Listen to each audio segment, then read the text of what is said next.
Hello student, আজি আমি এটা কুৱেশ্যনৰ এনচাৰটো চাম। চ' আমাৰ কুৱেশ্যনটো হ'ল ৰেণুপত্ৰ শব্দটো গুৰুত্ব উদাহৰণ হওক চমুকৈ ব্যাখ্যা কৰা। উত্তৰ, ৰেণুপত্ৰ হৈছে এক প্ৰকাৰৰ ৰূপান্তৰিত পত্ৰ যিয়ে ৰেণুধানী বহন কৰে, যি হৈছে ৰেণু উৎপাদনৰ বাবে দায়বদ্ধ গঠন। এই বিশেষ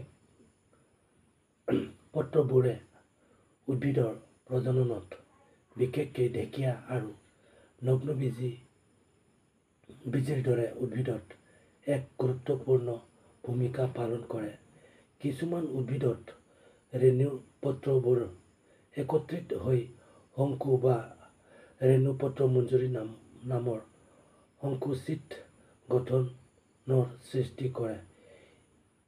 ইয়াৰ এটা উদাহৰণ হৈছে ঢেকীয়াৰ ৰেণুপত্ৰ। এতিয়া এনচাৰটো লিখি লোৱা।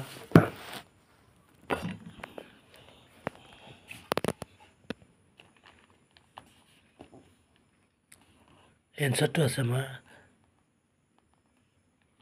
ৰেণুপত্ৰ হৈছে এক প্ৰকাৰৰ ৰূপান্তৰিত পত্ৰ যিয়ে ৰেণুধানী বহন কৰে, যি হৈছে ৰেণু উৎপাদনৰ বাবে দায়বদ্ধ গঠন।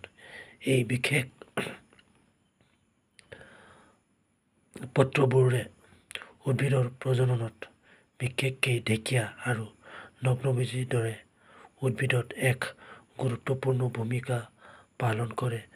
কিছুমান উদ্ভিদত ৰেণুপত্ৰবোৰ একত্ৰিত হৈ শংকু বা ৰেণুপত্ৰমঞ্জৰী নামৰ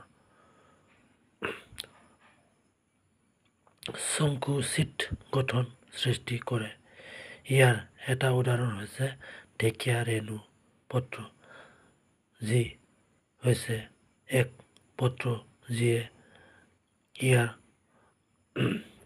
তলৰ অংশত ৰেণুধানী খেটিয়াই লৈ ফুৰে।